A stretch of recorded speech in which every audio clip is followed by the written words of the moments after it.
এটা হচ্ছে আমার টিকিট।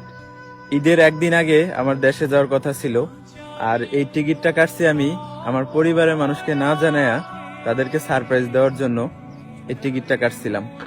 তো এই টিকিটটা আমি আগে ছিঁড়ি, তারপরে বিস্তারিত ঘটনাটা আপনাদের মাঝে শেয়ার করব। তো এটা এইভাবে রাইখা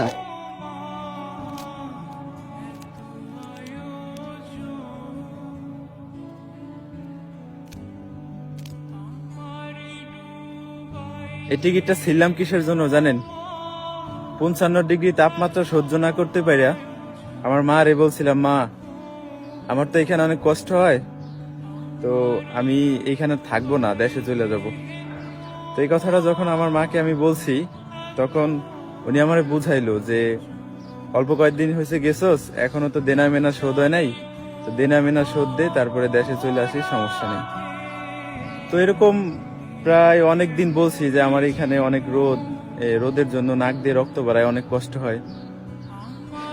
তো এটা বলার পরে তারা আমার সবসময় বুঝাইছে যে দেনা শোধ হলে চলে আসিস, তখন দেশে এসে একটা কিছু করিস। তো তাদের কথা শুনে আমি 2 বছর এখানে কাটাইছি। তো কাজ করতে করতে এমন হয়েছে যে নাক দিয়ে পর্যন্ত রক্ত বেরোইছে, নাকের মধ্যে টিস্যু দিয়ে পর্যন্ত কাজ করছি। তারপরও কাজ করে দেনা মেনা শোধ দিছি, ফ্যামিলি চালাইছি, অনেক কষ্ট করছি।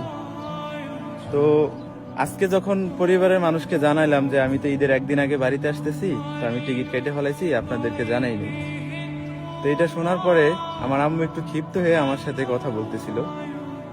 তো কয়েক কথা বলার পরে উনি ফোন কাইটা দিছে। ফোন কাইটা দিয়ে উনি বলতেছে যে আমি যদি দেশে যাই তাহলে সে নাকি বিষ খেয়ে মরে যাবো।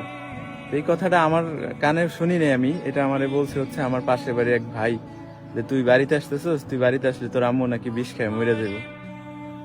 তো এই কথাটা শোনার পরে এতটা কষ্ট লাগছে, মানে ভাষায় প্রকাশ করার মতো না। যেই ছেলেটা এক বেলা যদি বাড়ির বাইরে থাকতো, মা যদি মুখ না দেখতে পারতো, পুরো পাগল হয়ে যেত। সেই ছেলেটা 2 বছরের প্রবাসের মাটিতে কুত্তার মতো নিজের জীবন যাপন করছি। আমি যে জুতাটা পরে আছি, জুতাটা কিন্তু এখনো ছিঁড়া। ছিঁড়া জুতা পরে মনে করেন যে ডিউটি করছি, বাড়িতে টাকা পাঠাইছি, 1 টাকা খরচ করি নাই, শুধুমাত্র পরিবারের মুখে হাসি ফুটানোর জন্য। আর এখন বাড়ি যাওয়ার উদ্দেশ্য নিছি, বাড়ির থেকে যখন বলে যে তুই যদি বাড়িতে আসোস তাহলে আমি বিষ খেয়ে মরে যাবো, মা যদি এই কথা বলে, একটা ছেলের জন্য কতটুকু কষ্টজনক হইতে পারে বিষয়টা। আমিও বলে দিছি যে আমি যদি এই প্রবাসের মাটিতে মারাও যাই, আমার লাশটা যেন বাড়িতে না যায়।